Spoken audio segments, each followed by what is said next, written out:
The button has been pressed. We're recording now. Yes. Brandon Chalmers. Sir! So we did not break our cold opening record last week. Since it took us a while to start. Why? Well, we went like 21-ish minutes. We didn't go like a full half hour like we thought we did, just because like we started a little bit late. So you know, we still have not beaten our cold opening record. I am sad to say. Brandon Chalmers. I have camera news. I didn't expect to have more camera news. Awesome. Canon, Sony, Olympus, Panasonic have all come out with webcam software for their cameras, because people have these cameras and webcams are sold out everywhere. And so they're like, well, fuck it. Let's get people using their expensive, fancy, interchangeable lens cameras to do the live streaming. Nikon has finally joined the 21st century and have come out with a beta software for their cameras to use their cameras as webcams. Now, Brandon Chalmers, ask me a question. Ask me if I'm using my Nikon camera as a webcam at this very moment. Hey, Jay Miniguchi, you like cameras, and to do. The best of my understanding, you own a Nikon. I do. Are you using that Nikon camera for all of your streaming purposes? I am not at all. I am not. So I have 5600, which is a APS-C camera. No, 5100, which is an APS-C camera, and a D750, which is a full frame. Both of them have video recording capability. In fact, when I started my YouTube channel, my drawing channel, I was recording videos on my 5100, even though it's APS-C smaller sensor. And I have the ability to record video on the 750. Guess which cameras are not compatible with the software? So, the one you shouldn't be using? Yeah. So I have cameras in the Nikon system that are not compatible with the streaming software, and I'm just like, why? I can control both of them remotely. I don't know, Jamie. Fucks my camera. I don't even care anymore. I don't even know where my camera is to bitch about. Hang on, wait, where it is? Why, Jamie? Why? I don't know. Tell me. Do me a favor. Tell me why. I don't know why. Does yours has full Wi-Fi, fucking right? in sync? Huh? Yours Yeah, has it has Wi-Fi, but like real shitty Wi-Fi. Yeah, like Windows 98 Wi-Fi. Like, oh, girl. Yeah, that real questionable ass Wi-Fi. Now, admittedly, they do have an app that lets me use my camera remotely, so I can see what is on my camera on my phone and take a photo, which is nice. Okay. Yeah. So it does have that ability, but for some reason, they can't seem to gather the idea that I would want to do that with video. Just leave it on. God, and your camera isn't. I mean, your camera is newish. It's not like it's an ancient piece of gear from the 90s. It's like from I think I bought it like maybe 2 years ago. Yeah, so it's like it's a current. So 2018. It's still supported. Yeah. So like, what the fuck, man? What the fuck, Olympus? I don't know, because to the best of my understanding, you can buy one of these brand new, and if I'm not mistaken, it's still like $460. Like, I think it came down a little bit, but yeah, it's still relatively decent priced. Like, it ain't iPad money, but for fuck's sake, man, like, yeah, it does one thing. It takes photos. Like, I bought it to take photos, and it's gorgeous. Like, don't get me wrong. Yeah, like it's cool and it's old school looking. It's got a great fucking feel, and like, I love it. And I did have to get like little additional like mount pieces, so this way the thing juts out, so it's got a better feel. And I've been switching out lenses, and like I tried to get really into it and be like, this is a cool camera that reminds me of a camera that is easily 30 years its junior in looks, but with all the new tech. And is it as nice as some of the others? Absolutely not. But I don't pretend like it is. But I think that it should be able to reasonably mimic-ish the features of the camera on my goddamn phone. I don't think that's too much to ask. Yeah. Like, literally, Olympus, you do one thing. Yeah. And all I'm asking you to do is just continuously do that thing. Just longer. Keep it on. Let me use your because you can monitor your camera's image live. So why can't you take that feed and dump it into a video? Why can't I plug a lightning cable from my phone into my laptop and hard stream it that way? Why can't I connect the Wi-Fi from my camera to my laptop and be able to stream that across? I can send photos from my camera to my laptop directly. Why am I not able to just have that interface? Wait, Jamie, is it because the technology's not available? Like, is it because no one in the camera market has been able to figure out how to stream? No, that's not it. Maybe it's because Olympus are a bunch of lazy fucks and don't want to get their shit together. I also blame Apple because you used to be able to plug in. Yeah, but this isn't a PC problem. Well, that's true. Like, I love to blame Apple and their Apple tax and their unnecessarily expensive stuff and the overcomplicated process and yada, yada, yada. I got a PC laptop. If you're arguing with me that, like, hey, you need to grab your PC laptop, fine. Will it work? Will it work? Will the PC recognize it as a webcam? No. That's fucking weird. No.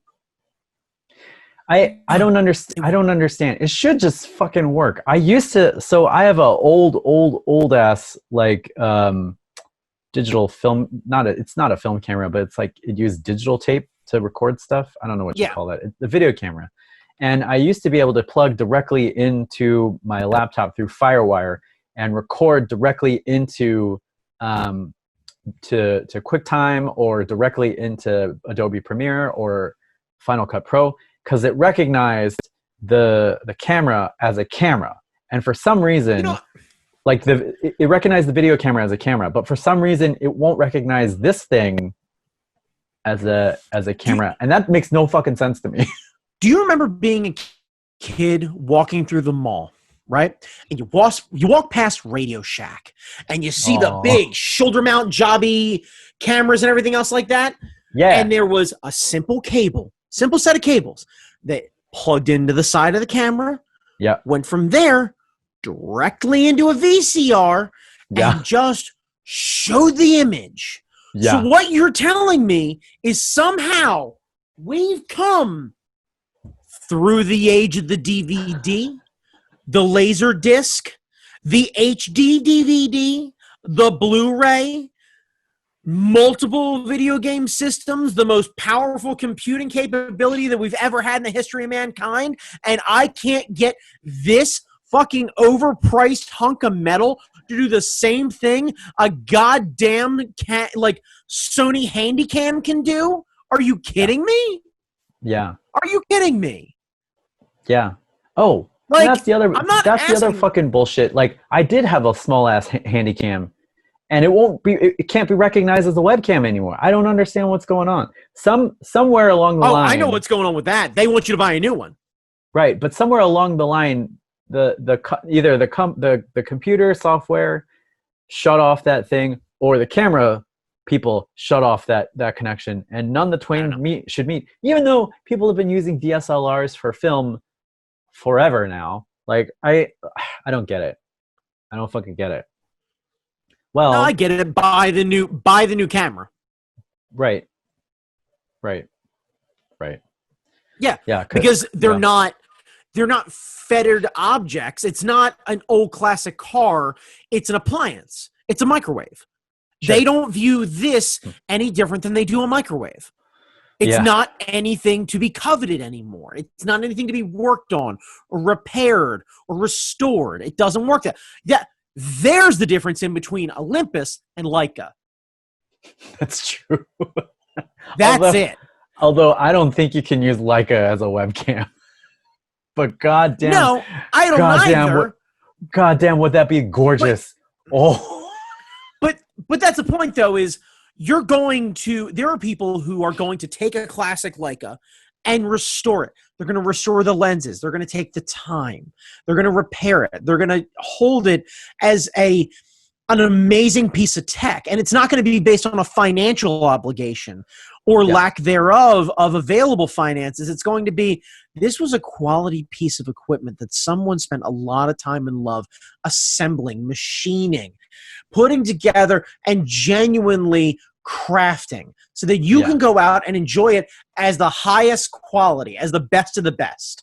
And you can walk away going, fuck, that thing is nice. It was silly expensive, but God, that thing is nice. And I love the idea of you being able to take a camera and look at it the same way you'd look at a classic car, where you go, it's a little off and it's hard to find parts sometimes and it's not the most reliable. Fuck, is that thing good looking? And when it's good and it's running good and you're getting moving and the sound and the experience and the windows are down and you get that, you fire up the radio and you've got like the underdash so it looks like the real radio but it's not really, and fog hats blasting through the fucking speakers. You're like, motherfucking slow ride, that's what I'm talking about. And you go pulling up next to somebody in a Hyundai, which is a fine automobile, crafted well, reliable, and a great bit of transportation. It ain't the fucking same. The Hyundai is not something that someone 30 years down the line is going to be restoring. They may take care of it. They may make sure that it runs properly. They may try and get 1 million miles on it. Good for them. But it's not looked at the same way as an old... You should not be looking at an El Camino as a fetid object. Like, you shouldn't be yearning for like, well, I want a truck, right? But I want like a sports car, and I want to have them like racy cup together, but like low. And then, like, got to put some goddamn Kragers on that thing because it's gonna boot and scoot, you know what I mean? And then I'm going to put the four-bailer on it, right? And I'm going to pull the wipers off because I'm going to pull the wiper mounts. I'm going to put nitrous nozzles in because NOS is live, right? And so I'm going to have the bottom mount in the back so you know, fuck, right? You pull up on me and you start leaning out the passenger seat and you're like, shit, is that nitrous bottom? I'm going to paint it like bright orange so you're going to see me coming, right? And I'm going to pull up to you. And it's going to be chugging. You're going to question whether or not it's going to run. Like, once it runs, but you wonder whether or not it's going to run. Like, it runs. No one thinks that way about their fucking iPhone. Yeah. And it makes me goddamn sad. Yeah, because the Apple is closed off their hardware. They don't want you to tinker with it. They don't want you to mod it. They don't want you to upgrade it. They don't want you to do anything because you are too stupid. In their estimation, you are too stupid to do that. That's the hot rod mentality. The Ford and Chevy and all of them, they did this shit. Like, god damn it. So I've been listening to what the fuck is it? There's a YouTube channel called Donut Media, and they do a lot of car related content, and they're a ton of fucking fun. And they've been doing a podcast where they talk about old racing lore and men and women from the past and racing and what have you. And they talked about this guy, Smokey Eunuch. And this guy was Smokey fucking Eunuch? wild. Yeah.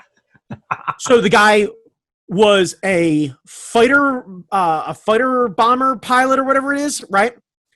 Gets pulled out of the war, restationed outside of India, manages to use military equipment to create a import-export business where he's burning the mail going from India into China and then taking all of the jewels and all sorts of shit that all of the smugglers are using and flying them over. So before he got moved back to Germany, before he asked for his removal from the military, dude had pocketed $135,000. He was 19. He never graduated high school, right? The guy then decides to go back to Daytona, Florida, right? Wants to become a race car driver, falls in love. By the way, the autobiography he wrote was written by his wife, dictated by him while he was on his deathbed, right? The first 80 pages of his 300-page autobiography are about how many women he fucked. And I could not imagine sitting down and on my deathbed going, honey, I'd really like the last thing we do together to dictate my life, if you would. So let's talk about how when I was in Daytona, Florida, right? And we were running, and it's when I first started doing IndyCar, right? And we had the drivers, and they were drunk as hell. And there used to be a bus that would go back and forth in between the strip clubs, and there was like a trailer park with like a bunch of like prostitutes and stuff like that. And the guy that would go back and forth had like he was an old bomber too, and he had like a big stamp. And it was a banana stamp, and he stamped the side of his bus. And it was called the banana bus for obvious reasons. And I swear to God, I tell you right now, I would genuinely get up out of this hospital bed and walk across broken whiskey bottles to get a sniff of that goddamn bus. And I could not direct fucking quote. And I could not comprehend the idea of this man dictating this to his wife, and his wife tapping away at the fucking typewriter because you got it, honey. Dictated this to her in like 77. So like she is like full Pall Malls in, like 9-packs in, just tapping away about how he handled everything. But this guy was rad because he was the one who basically helped make NASCAR popular. So he would cheat, and one of his favorite things to do was, the way that the NASCAR rule book worked is they would write a bunch of rules, and he would assume that if they didn't write it in there, it was legal. So, like, for example, you could only have a 23-gallon gas tank. All the cars had the same gas tank. So he was like, well, no problem. Okay, I got the gas tank. The way he would solve this problem is they'd fill the tanks with 23 gallons, and they would all agree, yeah, it's as close to 23 gallons, it's legitimate. So what he would do is he would deflate a basketball, stuff it inside the gas tank, reinflate the basketball, and then fill the tank and realize that he could get another 5 gallons of gas once he deflated the fucking basketball and then pour the contents in. And then to solve the other problem, he would run like 11 feet of fuel hose. So once they caught him doing this in the first thing with the basketball thing, and they made him disconnect the tank right there, he drove the car without a gas tank back to the fucking garage because he had enough fuel in the lines that he was able to literally walk away and go, can't believe you guys are trying to pull this bullshit on me, and start the car without a gas tank. Like, that's fucking legendary. Like, I love that shit. So anyway, you owe it to yourself to check out their podcast. It's called Past Gas.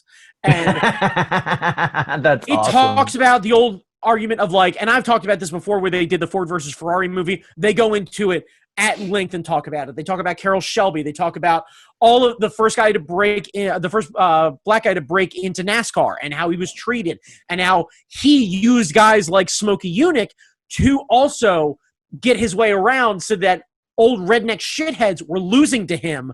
So he'd literally go into these southern towns and have to basically be told he wasn't allowed to sleep in a hotel. He wasn't allowed to eat in the restaurant, but he could beat the shit out of everybody on Sundays.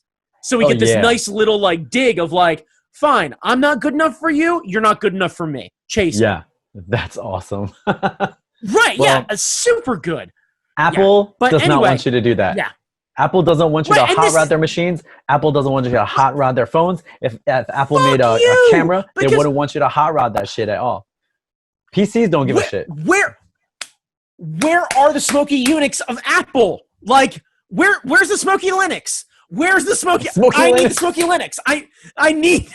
There are dudes who make Where are the guys? Hackintoshes. There are dudes who make Hackintoshes where they will take like tablet machines and convert them into Hackintoshes. So they'll like put PC hardware, do all this stuff, and then put Mac OS on it because they prefer Mac OS. So that's as close as you can get. But like you can't. Right. It's very difficult to buy a stock Apple product and hot rod that shit.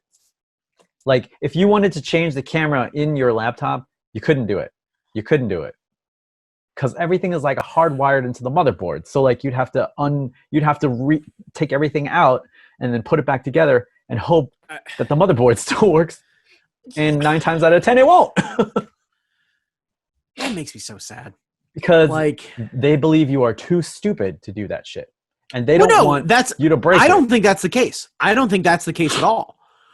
I think they want to make sure that you have to buy another one because, again, it's an appliance. You don't buy a tower and then decide later on that, oh, well, my video card needs replacement. The hard drives need to be replaced from standard to solid state. There's a number of things you can slowly upgrade. You're hot rodding at that point. You bought a PC. Yeah. And you decided this is what you needed at this time. And then, like every fucking car guy, it wasn't fast enough. You were like, yeah. Well, it can do this. Well, why can't it do this? Well, it needs this. Well, shit. And you pop the sides of those cases off, and you knew you were getting into serious trouble the first time you went from having to actually undo the case with a screwdriver to having them quick releases. The second you got hood pins for your PC, that was it. Like, you popped that side off, and all of a sudden you were like, all right, cool. So I got a liquid-cooled system. I got a ton of fans in here. There's LEDs everywhere, right? Yeah. And when I open it, it plays like, I don't know, for Elise or something like that. Like, I like a little ambiance music when I'm tinkering. Yeah. If we ever get to the point, and I'm talking like, if we're still doing this in 10 years, if we get to the point where like people are paying attention to the podcast in any shape or form, and we end up started building like PCs just so we can stream better and have better visuals, I will consider that as the day that we have made it. And then we end the podcast. No.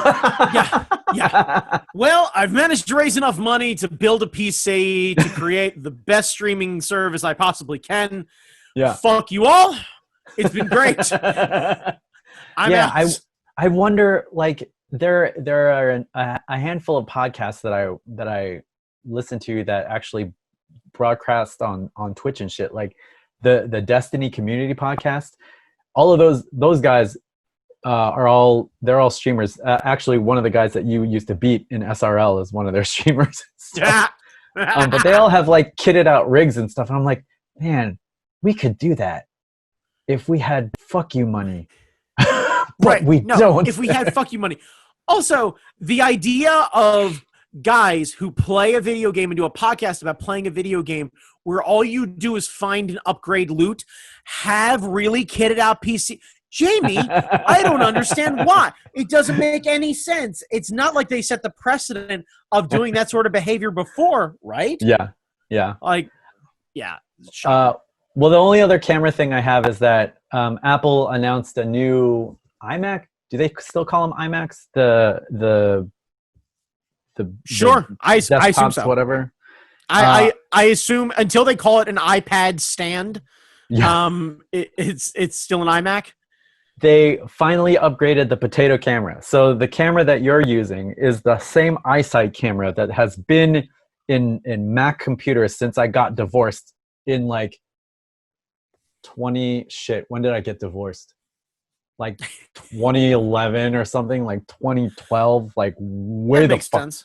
Like they have not changed the iSight camera. They developed a new camera.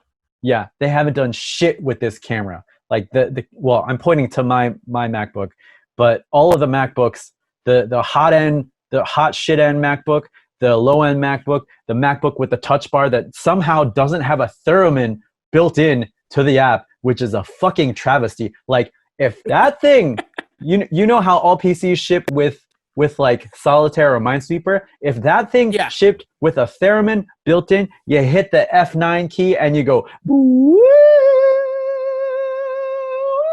yeah. Or how is it you can't just immediately play the Star Trek theme? Yeah, or the Beach Boys. Yeah. Because it's all of their fucking OSs are California themed. How come you don't have a built-in theremin so you can play good vibrations on your fucking touch bar? Anyway. Because you don't want an operating system that may be a loose reference to Charles Manson. That's why. Anyway. Ooh, girl. Oh, yeah. Get ready for those real pet sounds. So the iMac and the what the fuck do we call it? The laptops. The laptop and the desktop have not upgraded their camera since forever ago. Meanwhile, their iPads and their iPhones have these new hot shit cameras that are fucking smaller than the iSight, doing things like automatic bokeh and like putting in lights where lights don't exist and like taking different parts of your frame and putting that in focus and then hyper focus and then like blocking out everything so it looks like you have like a one spotlight set. Like this fucking camera has more bits and bobs than that fucking camera, and this fucking computer can run Photoshop, and this can't do any of that. This thing can barely like. I bet it could run Photoshop. Well, I bet it could run Photoshop. You want to fucking play point, around? At this point, I bet it can run iPhone, Photoshop. Yeah. It can't run ZBrush. It can't run ZBrush. It can't run Maya, but that's about it. Like it can do everything else. Like the iPad can do pretty much everything except run Maya and do Arnold renders and do ZBrush sculpting. But other than that, and they have cameras that look like this, that fucking look like this. Meanwhile, you're stuck on a machine that's more expensive than most of this gear, and you look like a potato because they haven't upgraded their eyesight camera in ages. Brandon Chalmers, look, you know. Well, hang on. No. Hang on. Whoa. Let's be clear here. My potato resemblance has nothing to do with the camera and everything to do with my diet.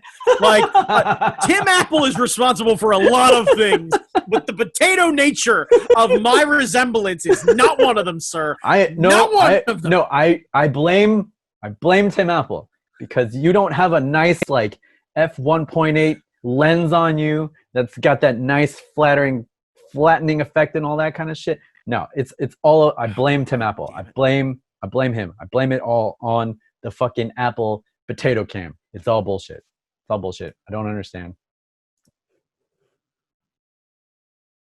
Oh no, what's happening? Are we having technical difficulties?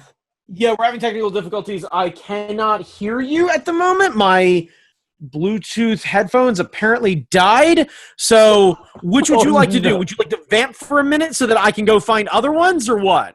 Yeah, go ahead. Or can you hear me okay? I can hear you okay. Is there an echo? I don't hear an echo. Okay, we're going to assume there's not an echo for a second, and we will hang tight here. Jamie, are you wearing a United States Postal Service? Because I am. Jamie, are you in genuine protest on one, and two, supporting our actual boys in blue? Are you protecting the blue lives? Is that what you're doing right now? Yes. If you are an independent illustrator, if you are a cartoonist, it means you're an entrepreneur. And if you're an entrepreneur or a small business owner, you depend on the United States Postal Service. And for some reason, the party that says they believe in small business and is doing everything to support small businesses is saying nothing about the destruction of the Postal Service from within. So much like early 2000s web cartoonists, when I discovered that the USPS had a merch store, I started buying merch. Audrey gets stamps. I got a shirt. I got a little thing. They had these postcard-sized mail things where you can make like 3D puzzles. I got a dinosaur skeleton that you can put together. And like they have this like for the ladies, they have this mid cut off long sleeve shirt, which is actually really well designed and looks pretty fucking hot. They also have a mascot called like Mr. Zip, and it's this cartoony like mailman running. Cool. So they've got cars. If you want like your own mail truck, you can get a little mail truck. You can get like a little postal van. You can get like they got trains. They got postal train. Like whatever I can do to help support the cause, because we need the post office. Yeah. Just full fucking stop. Like, and the thing that pisses me off is that like the people who need to vote by mail to stay safe are old ass white people who support 45 anyway. And by this happening, he's cutting them off from the vote, which is so stupid. Like, first of all, you're killing them by telling them that the Rona was a hoax. And by now, they don't wear masks anyway. So they're going out into the wild, getting each other sick. And now they can't vote by mail because you're killing the post. Like, do you understand how voting works? You need people to be alive to vote for your dumb racist ass. And if they are dead, they cannot vote for your dumb, ignorant, racist motherfucking ass. You say that, except I'm betting there's a lot of conversation about trusting procrastination that a lot of people are going to be like, fuck, I forgot to vote by mail. And then hearing the statement, oh, Biden's going to win. Everything's fine. Landslide this, landslide that, polling this, polling that. No. If you genuinely do not like our current president and you would like to vote, if you genuinely like our current president and would like to vote, and Stop feel a listening to little us and get the unsure fuck about, hey, look, I am in support of voting. Yeah. First and foremost, we can have cultural and context debates about politicians and topics and what have you, and that is totally fine. I think it is important, Jamie, to bridge the gap of saying that I genuinely disagree with the policies and procedures that have been placed before me, but I am most importantly in support of your right to vote for the person that you like. And that has to be true across the board. And I think it's important to not change those things and remove the ability for you to comfortably vote, given that we are in a pandemic. Yeah, like I don't understand why they aren't trying to expand vote by mail because a lot of people have been trying to limit voting in general, and depending on the district that you're in, that will either help or hurt you. If you are in a traditionally, and that goes both ways. I've seen here in Maryland, if you are in a traditionally Democratic area, they limit the polling places that are available, and the majority of voters who are willing to go in these certain areas are Democrat. In other parts of the country, it goes the other way. It is not fair across the board, and therefore it is why I am such a stickler about the idea of being able to vote. You should have the ability to go out. I think that they should need to open up more early voting places when early voting in person was a much more acceptable thing to do. So I don't mind losing as far as my perspective, so long as people had the ability to participate. Yeah. Like, and it just if sets I'm wrong, if I'm not voted, fine. Right. At least I know that I got outvoted because a larger majority of people got inspired by their candidate, went, fuck it, I want that person. Good. Yeah. Cool. Fine. Yeah. I'll fight about it on the back end, but good for you for participating. I'm happy you did so. Yeah, for sure. Every party, both parties need to work to make voting accessible and easy to do. And the fact that you have one in particular who is very concerned about getting the least number of people to vote indicates that your ideas are wrong, and you know your ideas suck, because if you had the courage and conviction of your ideas, then you would want to put them to a test of the people. And if you believe that your ideas were the best for the people, you would also believe that a majority of the people would be supportive of your fucked up ideas, so you would want more people to vote. So, like, what the fuck? Yeah. And the fact that there's so many, like, as soon as the Voting Rights Act, was struck down, people were like, oh, well, let's restrict this. Let's restrict this. Let's make, like, Georgia have, or Arkansas have, like, one polling place for all of these black people so that there's, like, 8-hour lines. And it's just, then you know your shit. Then you know your ideas are bullshit. Then you know you're wrong. Then you know you're on the wrong side of history. If you are working to suppress the vote, if you are working to make sure people don't go out and vote, then your ideas are bullshit, and you know it, and you're an evil sack of shit, and you shouldn't be in politics. Fair enough. Hey, Jamie Noguchi, what's the record for our cold open? I think it was like 20 minutes or something like that. Awesome. Welcome to 33 minutes and 15 seconds.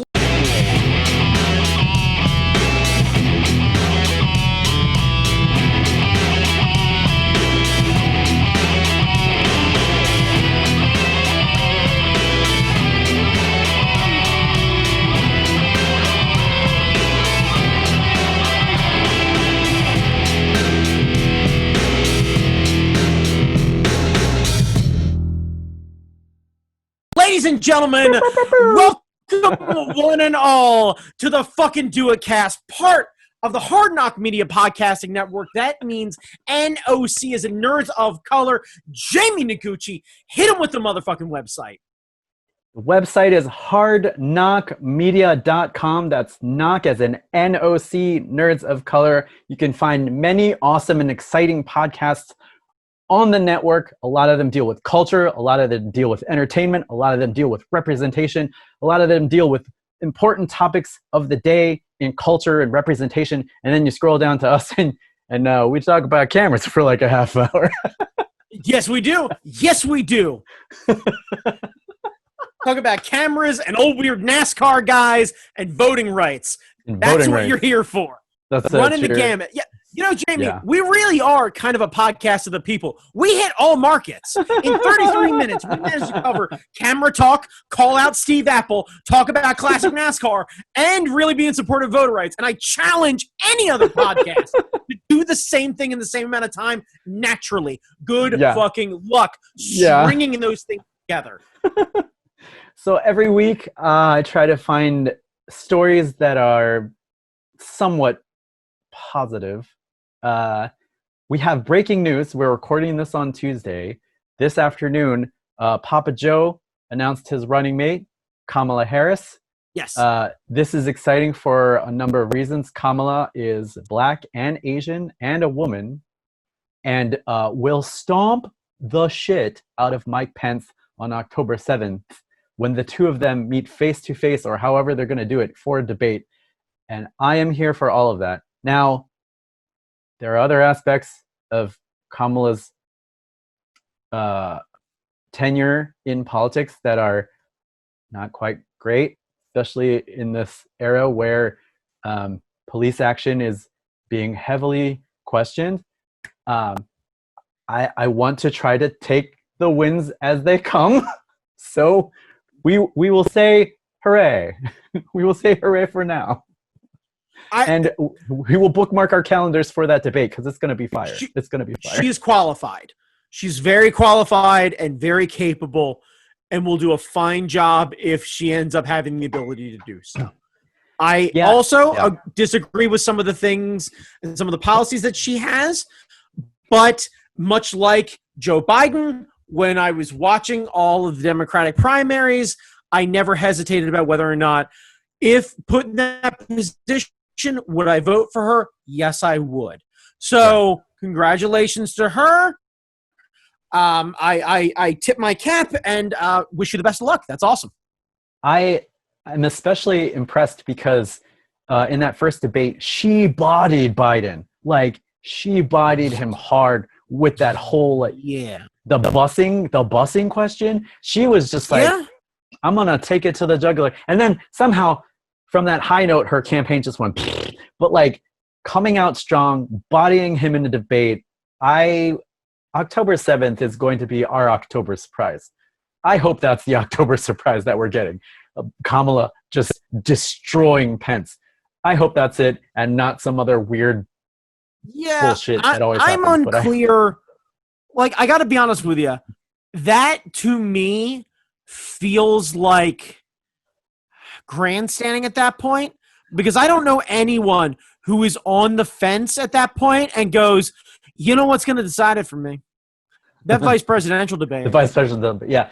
Well, the nice thing about the VP debate is that since no one gives a shit, they all holds are non-barred. They just go at it. They don't give a shit because no one is going to make up their decision based on the VP debate. So it's not. Right. But that's my issue, though, is I worry that we're going to get so wrapped up in this concept of like owning the other side that we're going to end up causing more problems than anything else.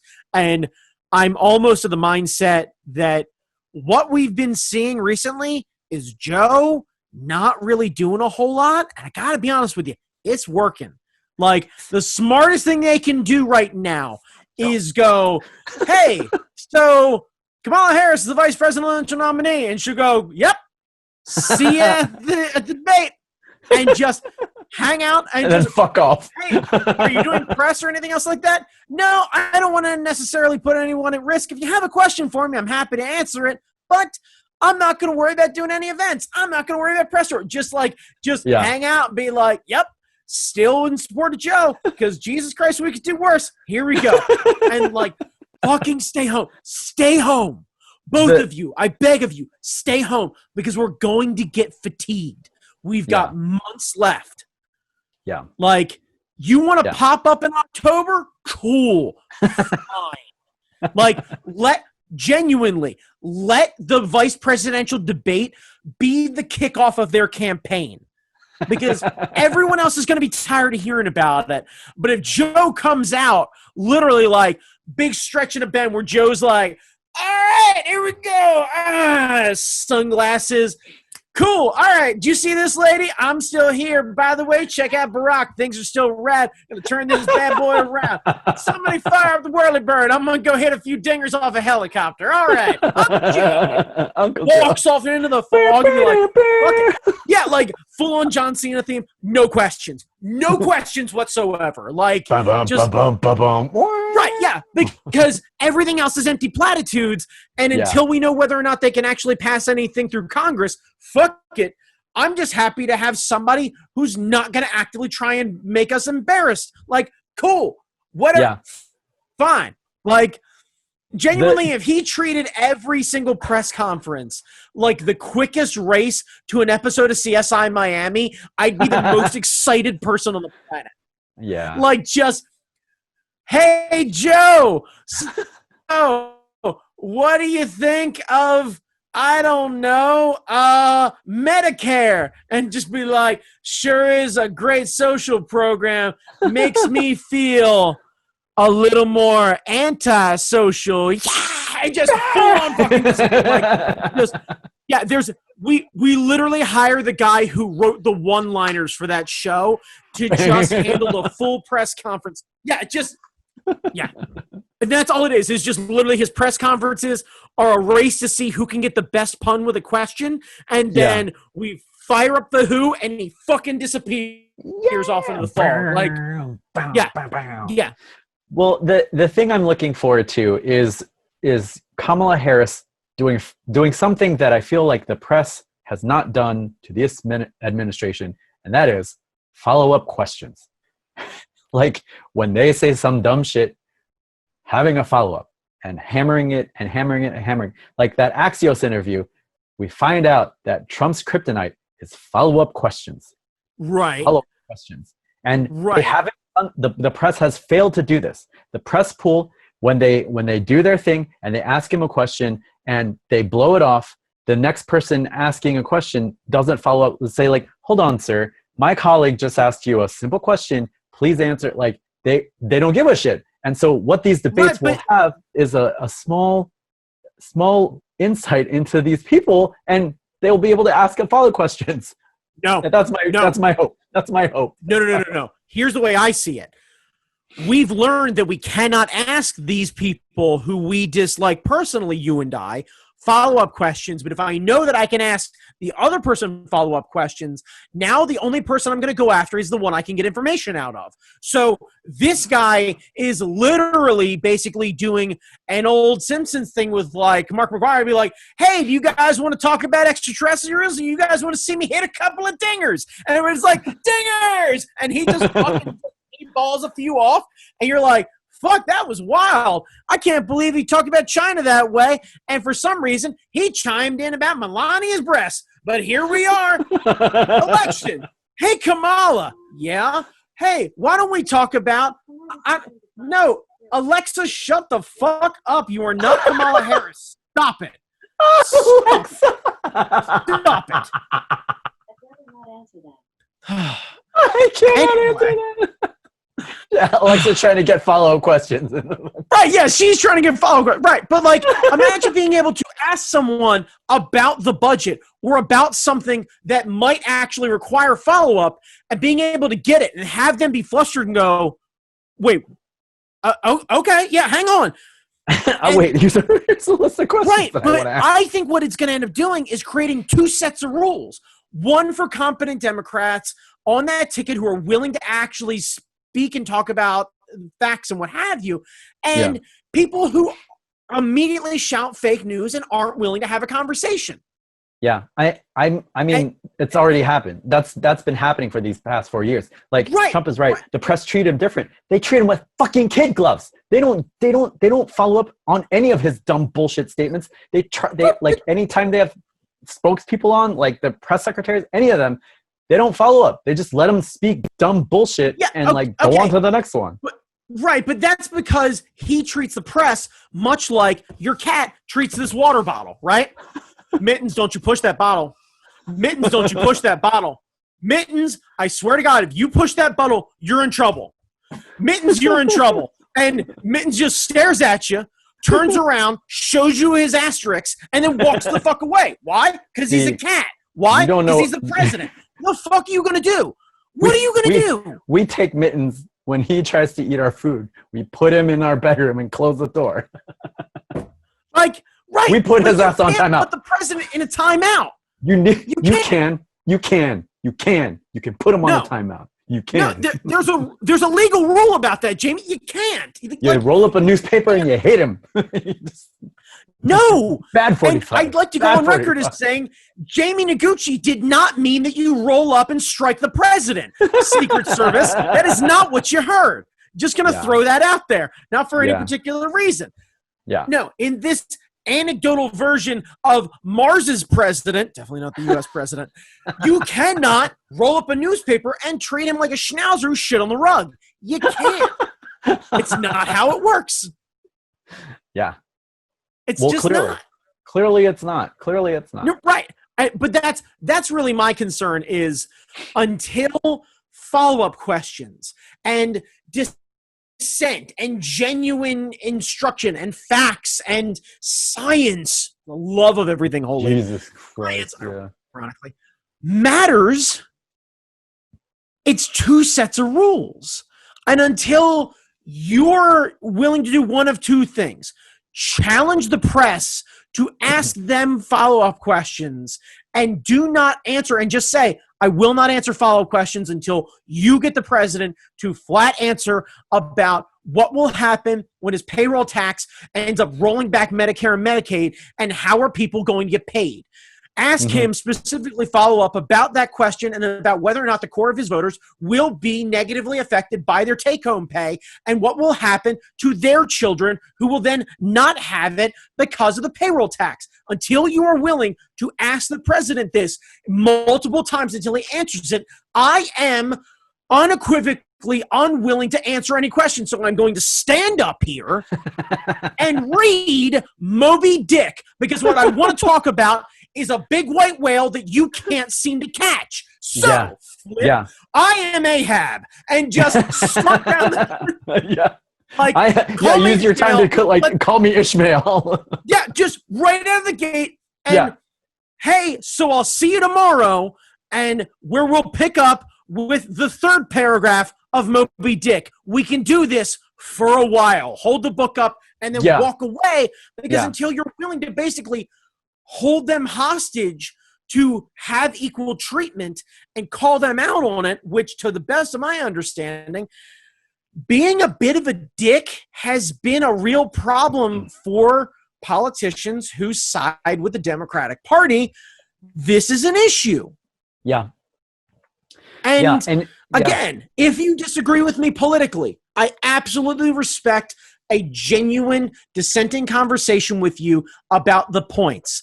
But I think we can all agree that politicians should be held accountable for what they say and what they do, and you should be forced to answer questions. If you are unable to answer them based on a lack of knowledge or facts, because you have not been briefed on the thing, because you don't feel confident, you might put your foot in your mouth, and you need to say, I need more information, I need to answer that. Fine, let's all agree on a reasonable turnaround time, and when you are followed up about that, you should be able to answer it.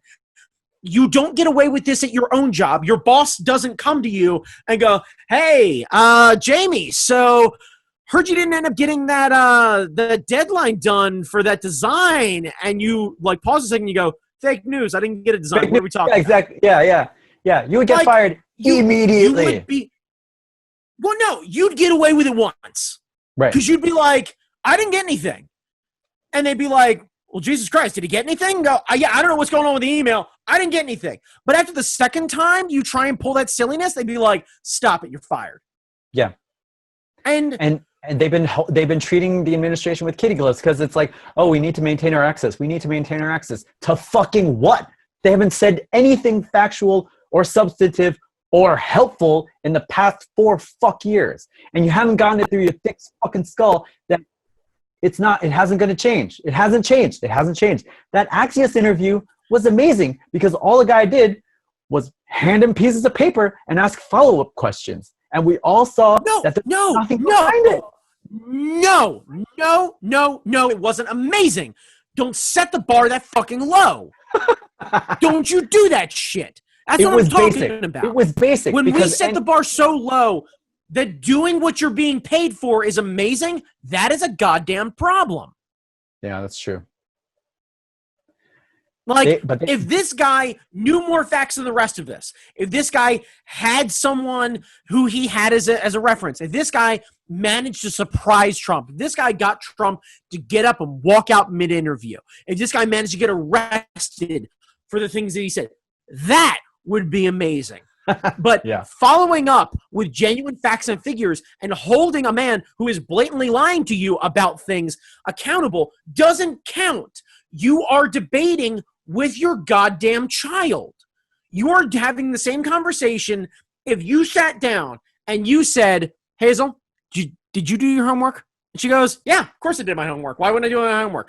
Well, the teacher reached out to me and they gave us your grades and they showed that you haven't been turning these things in. Well, hang on a second. Let's take a look at this here because reasonably, I showed up for class. And if homework is how I'm really being judged here, then isn't that their shortcoming, not mine? Shouldn't they be able to do the job in the time allotted? How is that my fault? That's not my fault. They need to do a better job presenting the information to me. My retention is based on their ability to teach, not my ability to learn. They need to do a better job. Their job is to present to me. If I'm not getting it, they need to make sure I'm getting it. That's not on me. That's not my responsibility. You'd be like, the fuck are you talking about? This is shapes and colors, motherfucker. Get your shit together. You got a job to do. Fucking macaroni art ain't gonna make its fucking self. Like, get your life together. You're right. It's been so bad that when you see it happen, you're like, oh my God. The audio's frozen. Oh, well, it's not frozen on my side. Can you hear me? Whatever, that's fine. You're back now. No, but like, you're right. It's been such shit for the past 4 years that when you see someone actually doing their job in a basic way, it's amazing. And it shouldn't be. And like, I don't know. I feel like the press has definitely not held up its end of the bargain. They have not spoken truth to power. They haven't called out all this bullshit. And we are poorer for it. As a nation. Yeah. Sucks. And November is too far away. It's not soon enough. Your audio is cutting out something fierce, so I didn't catch what you just said. No, November is too far away. It's too far away. Yeah. There are going to be a lot of dead people from now until November, and it didn't have to be this way. Yeah, I get that, but I worry that we're just going to become numb to the numbers because it doesn't count as real unless it directly affects people. Yeah. And I don't want to lose enough people that it would have to directly affect each individual voter. I mean, the numbers are pretty staggering as it is. Jesus. Right, but anyway. Yeah. Do you want a less depressing thing to talk about? Please. The Wachowski sisters have come out to tell the world that the Matrix was indeed a trans metaphor, a metaphor about being trans and the trans experience. So apparently, and this is because I don't pay attention, but oh no, what happened? I was hoping maybe stopping the video would help the audio. Are you good? Oh yeah, I see Nicole's drawing of herself as the which is interesting. I must be logged in under her Zoom login. Anyway, let's try this back up again. There we go. Okay. But the trans community has really taken to the Matrix since it came out, and they've looked at the symbolism and a lot of them have been saying this is really an allegory about being trans. And finally, the Wachowskis have come out to say, yes, you were right the entire time. This is what we could accomplish in '98, but this is what it was about this entire time. And like some people have gone back to look at it, like the very first words that you see on screen on the first Matrix is trans something, and like that the first thing you see on the screen, it's like that green code screen, like the Neo's screen, and the first word says trans something something something. So like all this time it's been right in front of our faces. The Matrix is about being trans. The dysmorphia that Morpheus feels when he's going from the Matrix to the real world, to the back to the Matrix, and all that kind of stuff is supposed to like make you feel like, describe what it feels like to have dysmorphia. Is our connection still fucked? Yeah, but it's okay. Well, I'm trying to make it work here. The character Switch was initially going to be let's see, I think she was going to be male presenting outside the Matrix and female presenting in the Matrix, Okay. or vice versa, something like that. There's a shot where Neo's talking about like, we have to go beyond everything, and the screen zooms in to like a Matrix screen, and the M and the F kind of zoom past you, so like you're going beyond gender. Agents, there's a lot more that I don't remember, but these are the things that I remember off my head.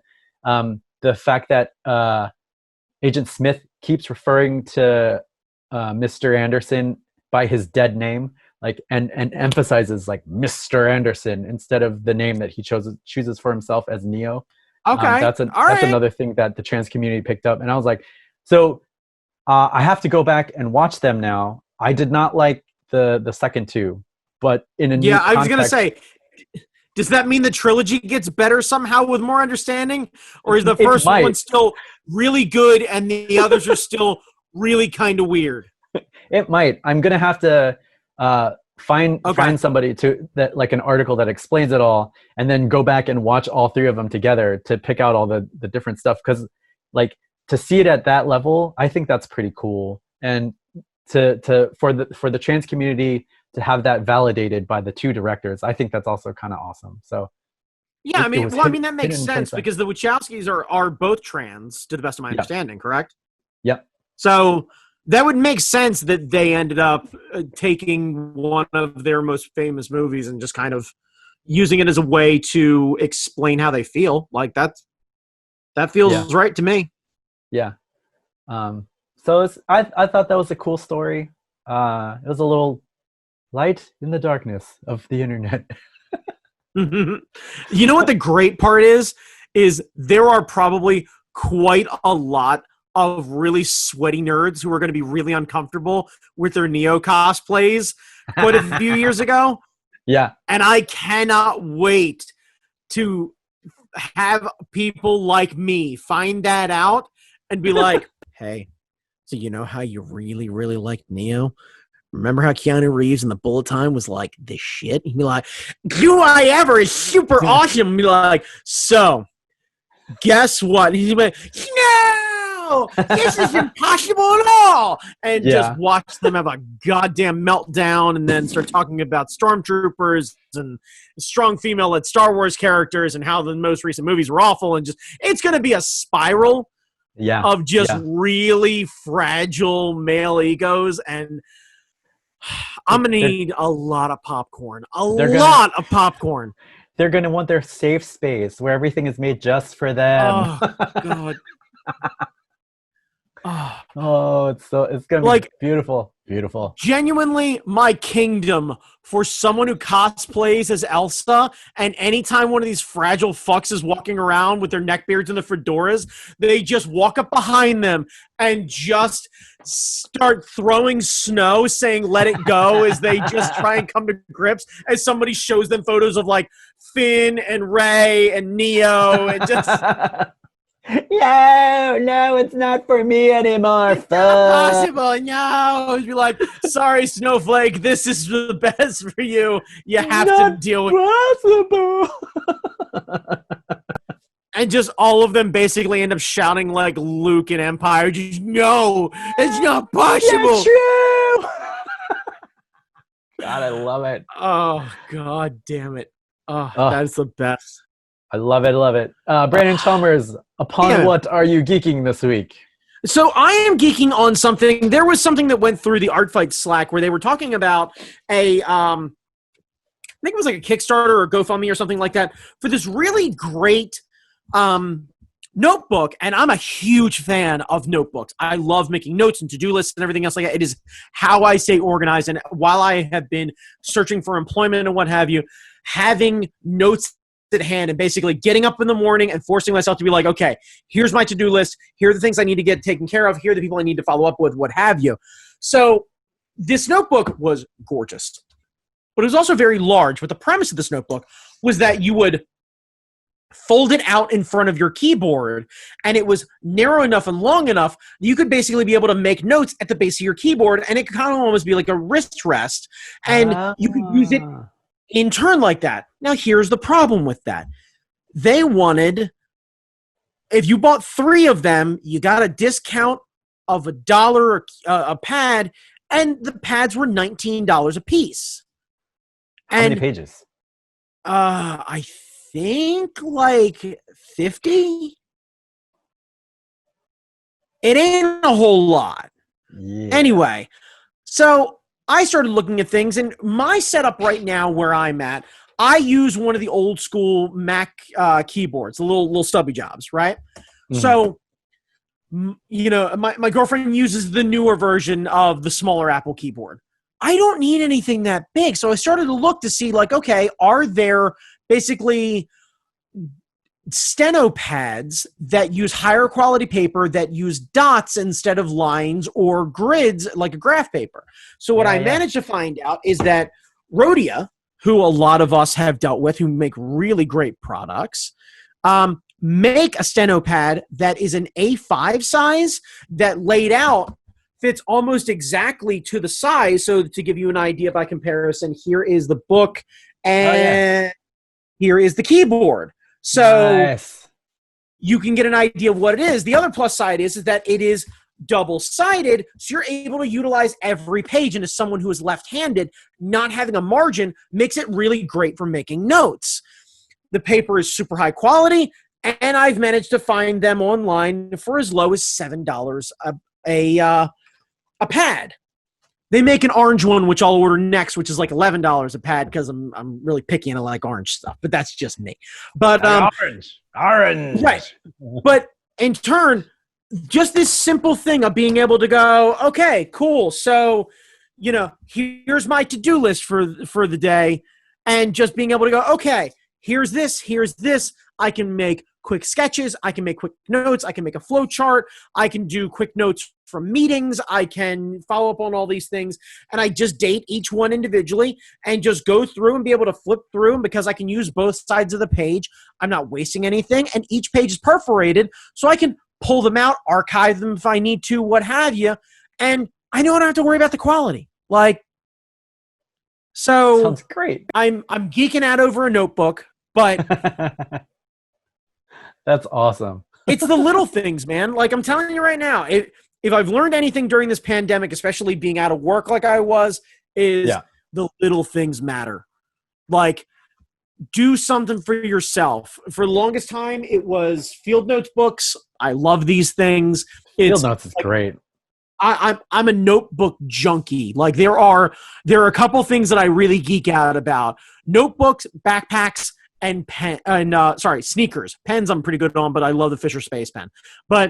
And sneakers. Like, I'm a junkie about that crap. Like, I love it. The uglier the sneaker, the better. I really want those sweet ones with the fucking wings on the side. Yeah. Yeah. Fins, big, like 50s, 60s fins on your just feet. Yeah. Like, I want it to look like a 1950s land yacht. Like, just big fucking fins and like turquoise and white, and like I want some goddamn piping on the side of the thing. Like, just nice. Yeah. What about you, man? What you geeking out about? So I hate Procreate. Everyone I know. There are so many artists right now who you were hurting. Yeah, everyone's like, oh, but Procreate's the best. I'm like, bruh, no fucking.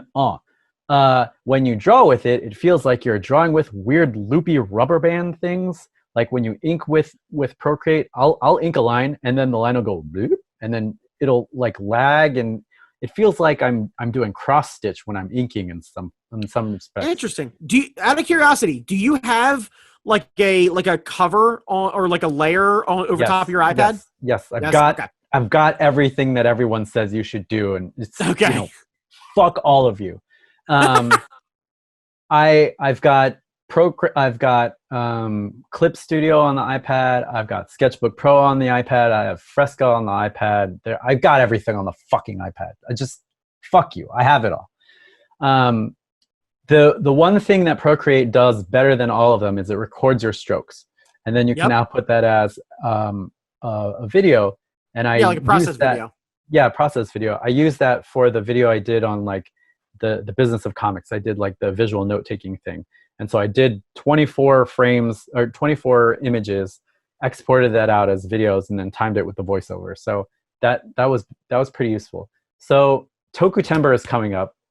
I just made the prompts for Tokutember, sent them all out. And because I'm working on everything, I need to get a jump on it. So I've been forcing myself to use this goddamn fucking program that I fucking hate, because the process videos are pretty cool. And when you upload them, people are like, oh, wow, look at all that shit you did. And I'm like, yeah, look at all that shit I did with this fucking program that I fucking hate. So it's not any better using it for like everything I hate about it, I still hate about it. Okay. I do not understand why people love it so much. Maybe because it's easy to understand and it's made for mobile and it does all these nice things. The blending on it sucks. Like when you're using like a paint gouache brush or whatever, and you're trying to make it like blend like it does in Clip Studio, it's not good. I got a new brush pack. Like the smudge tools, those are not good. The inking tools, those are not good. The pencils, they're fine. Pencils are fine, whatever. But like all the things that I use for real work, no bueno. I don't know why people like it so much. Brandon. Yeah, I know Nicole has definitely talked about going out, and I know she's went out and got a lot of different brush packs and stuff like that, and inking packs. So to my understanding, what comes with it stock isn't as robust as it needs to be for an artist. But I know she swears by it, so I don't know. Tattoo artist swears by it. Like everyone I know loves Procreate. When we were at San Diego Comic-Con, the artists next to us, they Lar and Somer, Lar D'Souza and Somer, they hired a caricature artist to share a booth space, and so she was doing all the stuff in Procreate, and she loved it. And I was like, do you feel like it's all linked? And she's like, no, I don't know what you're talking about. So maybe it's just me. Maybe I am the one person who fucking hates this program. Which is possible. But yeah, it's your Tom Hanks.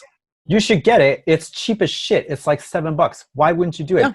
Yeah. And the recording function alone is worth it, because to record a session on your computer, you have to get all this capture software. If you want to capture a session in Fresca, which is Adobe's version of a drawing program, Fresca does it, but the output sucks, and it's all grainy, and it's all bobo, and it's all terrible. The other way you could do it is do a screen video on your iPad, which is nice, but then you have to export this huge ass file over and then transfer it to something else that you can edit. So Procreate, the best feature of Procreate is its recording capability. Everything else sucks. Inking is better in Clips. Paint is better in Clips. Paint is better in Photoshop. Pencil tools are better in Sketchbook Pro. The painting and blending is better in Sketchbook, and Sketchbook is fucking free. Get Sketchbook too. Get Procreate, get Sketchbook. Sketchbook is great. You could do like real painterly stuff. You could do like, the Chip Foose car illustrations that he does. Yeah, the Foose fade. I've seen a lot of industrial designers use Sketchbook Pro to do like real amazing car illustrations, vehicle illustrations, things like that. The Kamen Rider I did a couple of weeks ago, I did that in Sketchbook Pro. So like it's very powerful, But like fucking Procreate, man. I must be the only person who hates it. I must be, because everyone else is I'm like, telling you, it's the greatest thing I've ever used.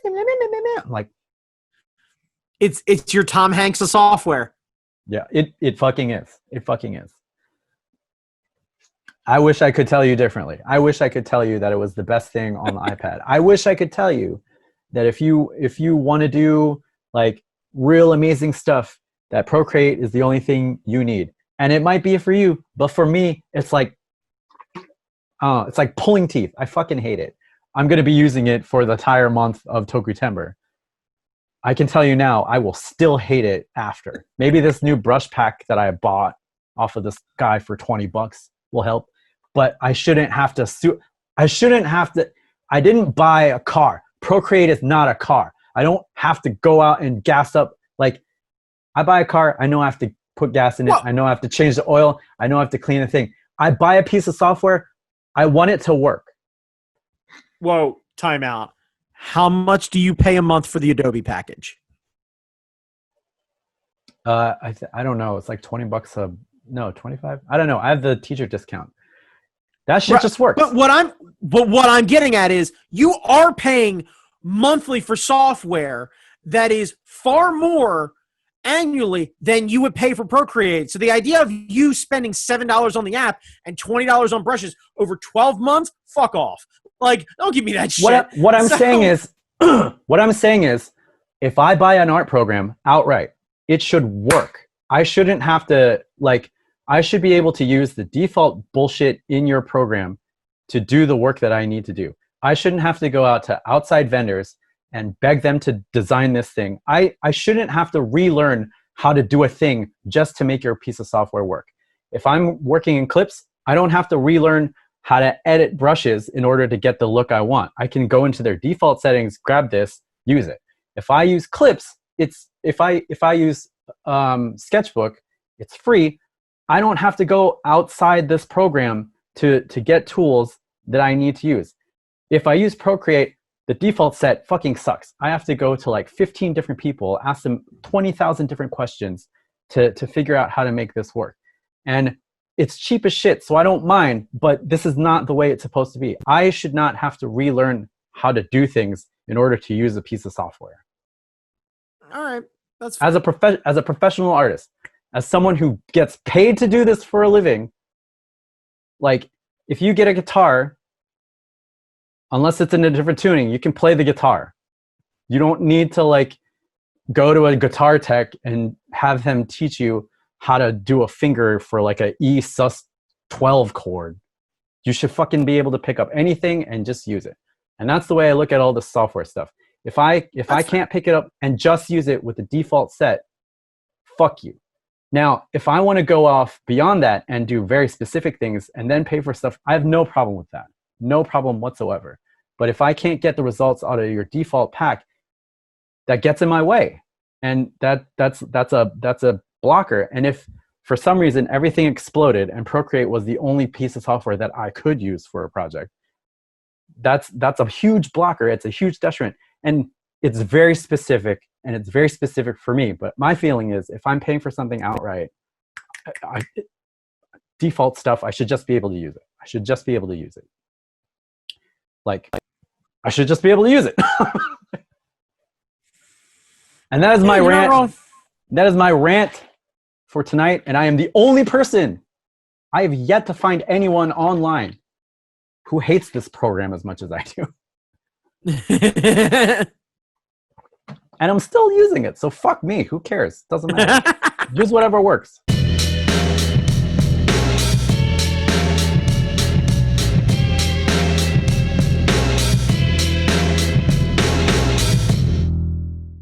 Okay, Brandon. Yep.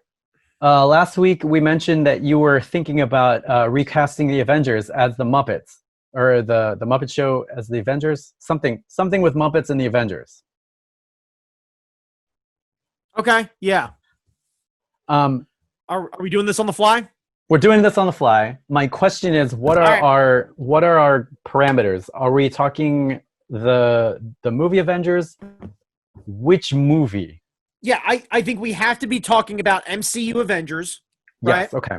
Yeah. We're talking about a movie. So let's go down the list. So Cap, Thor, Hulk, Iron Man, Widow, Hawkeye. So that's from the first movie. Do we include I think so. Falcon? Do we include let's see, Vision, Rhodes, Panther, Jim, Rhodey, Spider-Man, Rhodey, War Machine?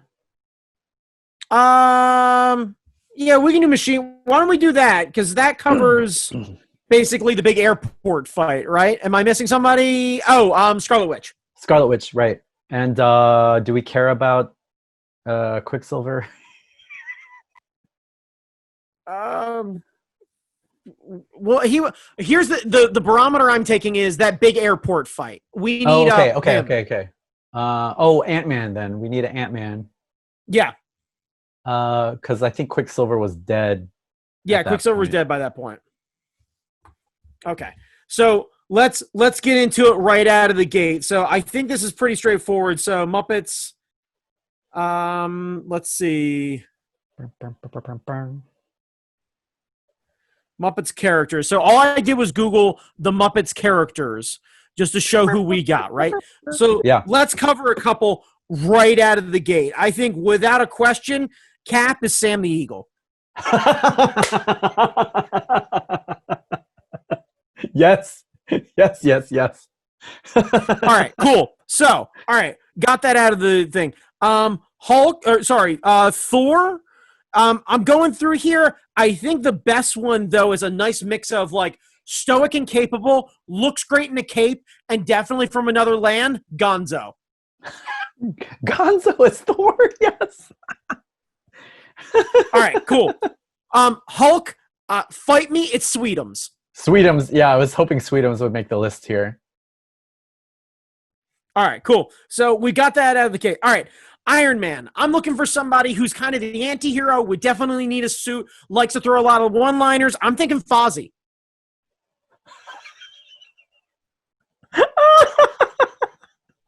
Okay, I'm going to take your laughter as a good one. I think Black Widow, without question, is Miss Piggy. Yeah. She's the strongest female character in the Muppets. She's the strongest female character in the MCU. Like, just makes sense to me. Yeah. Okay. So, Hawkeye. So this is kind of a tough one for me, but I think as far as you want to have somebody who's great in a clutch, it's going to be a lot of fun, and is going to have a real shining moment that you don't expect, and I'm looking at you, Swedish Chef. You think the Borky Bork as Hawkeye?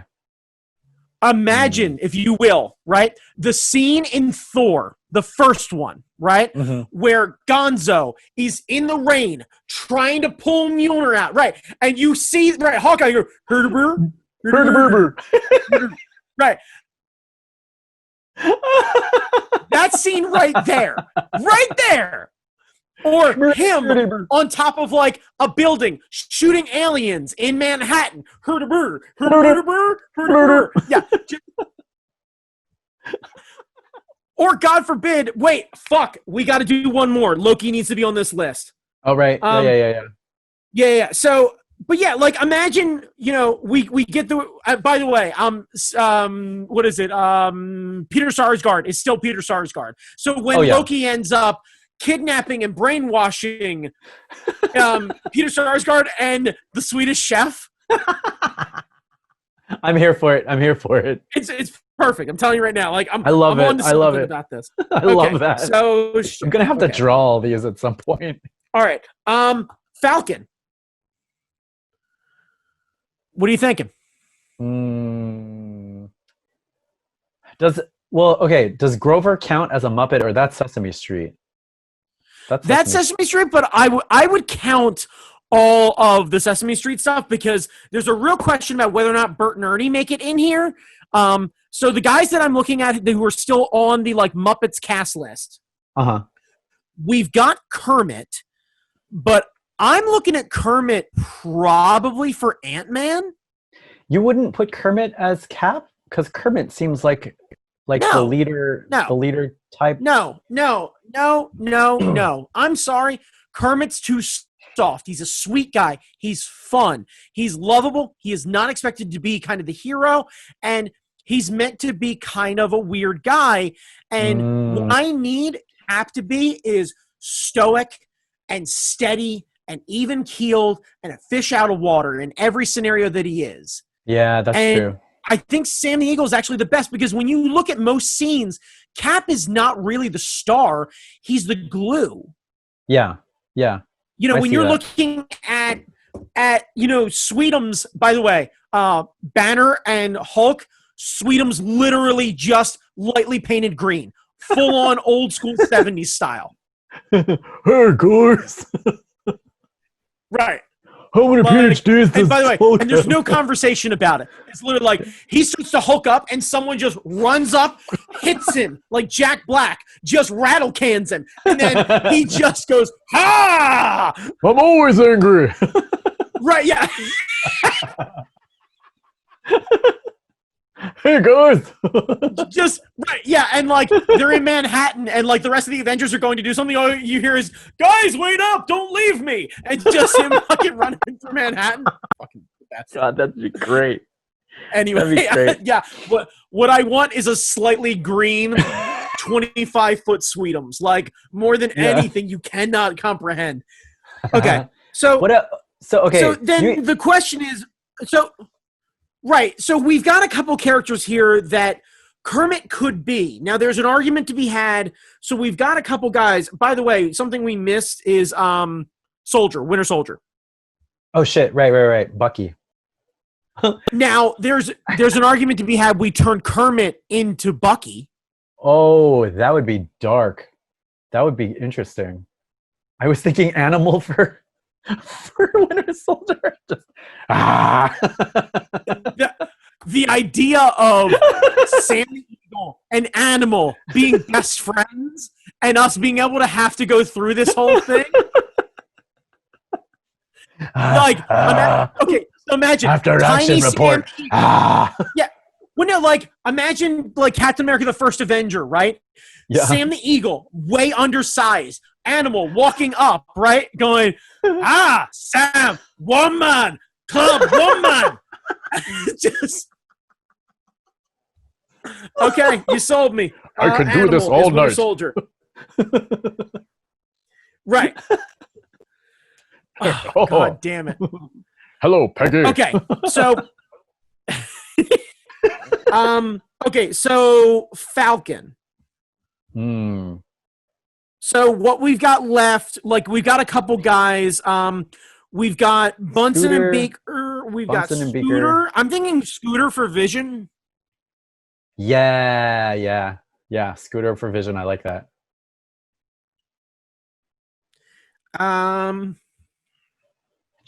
Janice is Scarlet Witch. Wait, Janice is who? Scarlet Witch. Okay, I'm good with that. There's so few female characters. Both.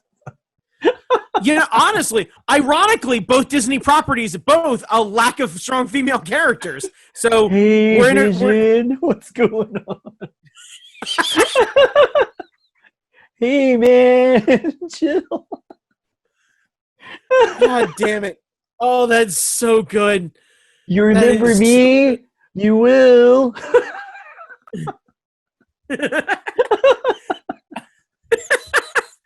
Okay. All right. So we've got a couple guys left here. Rolf as Eagle? Falcon? Rolf maybe? Or Rolf as War Rolf Machine? as Falcon?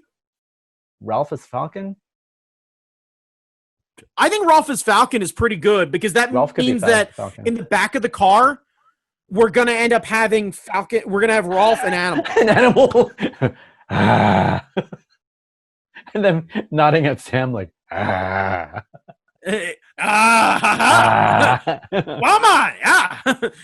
yeah. Yeah, okay. So I'm here for this. All right. So we've got a couple of them. I'm staring down Beaker And I'm really starting to think one of two things. I want Beaker as a main character. And I'm thinking either Spider-Man or Loki. Beaker as Loki. Yes. Okay. Yes. Yeah. Yeah. Yeah. Just right. Because, by the way, that means that Beaker and Gonzo are brothers, and we're going to get some great rapport with the two of them. Ragnarok is going to be so amazing. Ragnarok is going to be so good. Okay, so we've got a couple guys left here, right? So we've got, how would you feel about Rizzo the Rat being Hank Pym as Ant-Man? So we literally make the smallest guy the largest character, potentially. Yeah, I like that. Rizzo has that Rizzo feels like a Rizzo and what's his name? Ant-Man. What's the character's name? I don't know. Hank Pym? Or not Scott. Scott Lang. It is. I can't remember. Scott something. Yeah, Scott Rizzo Lang. Thank you. Rizzo and Scott Lang seem like they could be interchangeable almost. They really do. So I think that makes a lot of sense. Okay, so we've got three other characters that we have not cast yet: Black Panther, War Machine, and Spider-Man. So I'm looking at this now. We've got an interesting thing that we did not pick Waldorf or Statler, but I would wonder if we have both Waldorf and Statler play Robert Redford's character as one. Because there's part of me that wants that, and then there's part of me that wants to have a moment where there's a room where Robert Redford is delivering lines to Sam Jackson, Sam the Eagle, and Miss Piggy. And that feels real right to me. Yeah. That does feel really good. Okay, so I'm trying to see what we've got here. So we've got a couple different guys. We've got I'm wondering where we're at here. So we do have all of Sesame Street that we could dig from. We've got the Newsman, we've got Camilla the Chicken, we've got Floyd, we've got Zeus, Camilla we've got Pepe the King Potts. Prawn. Oh, the King Prawn, yeah. Pepe might be an interesting one for War Machine. Hey man, get out of the kill box. Yeah, I'm trying to figure out. Let me see if there's some. We're looking at Sesame Street characters here. Because I'm wondering if we hit the generic one and go, yeah, Elmo's Spider-Man. And I think I find Elmo to be. Fuck! I just figured it out. War Machine is Oscar the Grouch. Yeah, I think Oscar could be a very good War Machine. He's already in metal armor. We literally just duct tape a Nerf gun to the side of his trash can and send him out there. Yeah, I like that. Yeah. I like that a lot. Okay, so single-minded character, really lovable, great one-liners, has an amazing understanding of technology. Cookie Monster. Cookie Monster as he is Black Panther. Cookie Monster as Black Panther. I like that.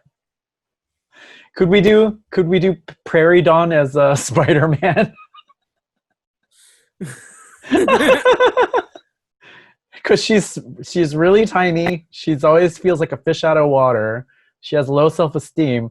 So like the big guys coming to ask her to be Spider-Man would be really really cute.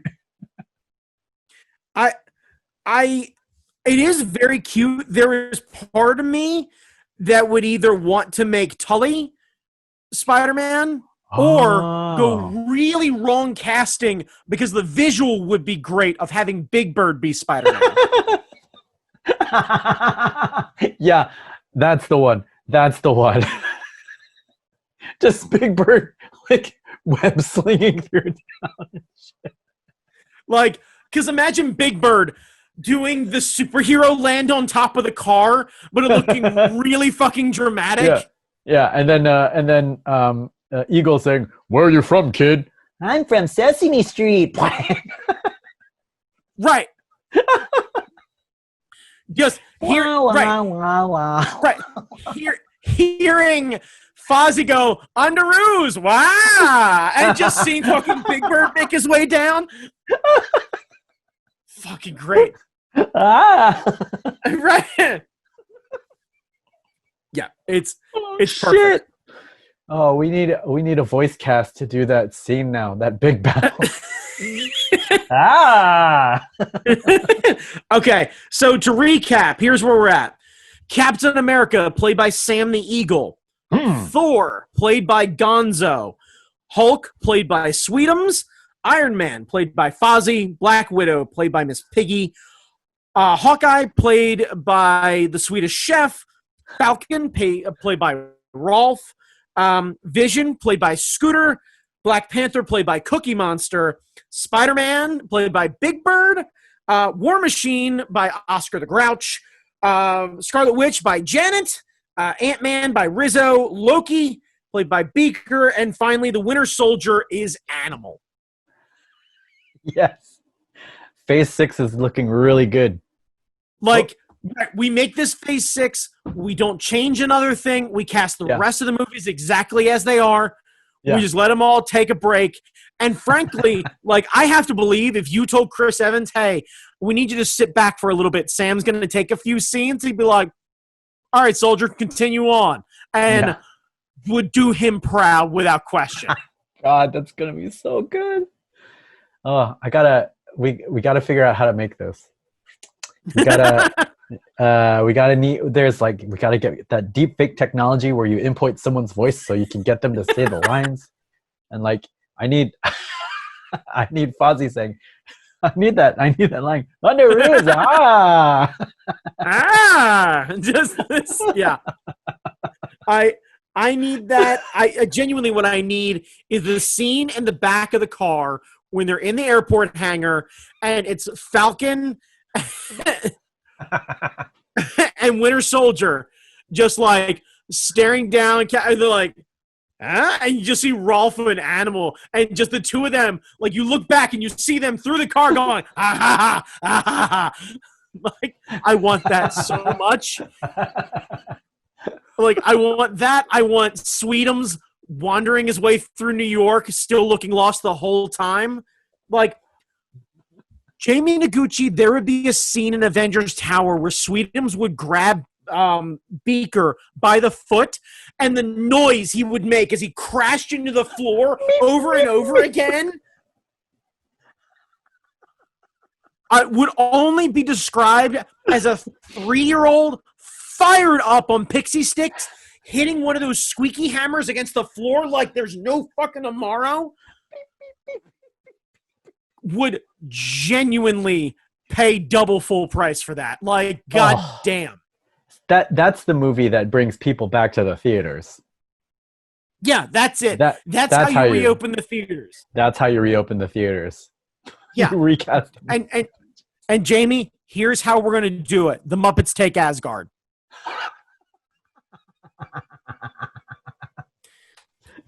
Gonzo shows up to New York. Come to find out, they found another Asgard. The way that the time splits, he's able to bring an Asgard from another dimension that has the rest of the dimension has fallen apart, and he's able to bring it into our dimension. And Gonzo is going to save his homeworld, but he has to talk the rest of the Avengers into getting into it. By the way, the Guardians of the Galaxy are not going to be recast. They're exactly as they are. Yeah. I love all of this. If anything, we put Bradley Cooper in just raccoon face paint. And he's the only one who notices the difference. A little bit of like black on the nose and some whiskers, and that's it. The rest of the suit's exactly the same. Yeah, and he's the only one who's like, does anyone think this is kind of weird? But, no. Please understand, I want Vin Diesel to just have some sticks taped to him.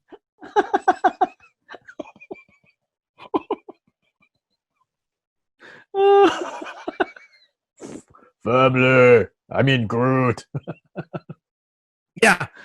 Right, because imagine Vin Diesel staring at Batista, staring back at him, and Batista going, "You can't see me," and just like the visual of Vin Diesel with just some branches taped to his bald head is so good to me. It's worth going back to the theaters for. It really is. I'm there. I'm there opening night. I'm buying a block of tickets. I'm renting out a theater to watch this. That's it. Yep. We've saved movies. We've saved movies. Jamie, not only have we saved the movies, we did the longest cold intro we've ever done, and I think we've peaked. So it's time to buy that camera equipment. We got to shut this motherfucker down. Buy these computers. Brandon Chalmers, where can people find you? You can find me on Instagram at ThatGuyChalmers. Jamie Noguchi, where can they find you? Jamie Noguchi on Insta, Angry Zen Master on Twitter, and wherever you find this fine, lovely podcast. Yeah, we'll see you next week. Awesome. I really want to see that movie now. God damn it. All right, kids, be excellent to each other. Wear masks. Peace. Yes, Kermit is Agent Coulson, which means, by the way, for all you Muppet nerds out there, we're going to fucking kill Kermit. And I'm not mad about it. We're going to kill him. We're going to shoot him right in the stomach. Fuck that frog. Why are there so many songs about rainbows? There's like 2. There's the one where we ask about rainbows and the other one where we talk about being fucking over rainbows, which, by the way, I am, because we keep talking about them. You hear me, Kermit? That's right. You hear me. I'm calling you out. By the way, Jim Henson died for a fucking lie. Tell him, Seuss. That's right. Okay, bye for real now. Bye. Okay.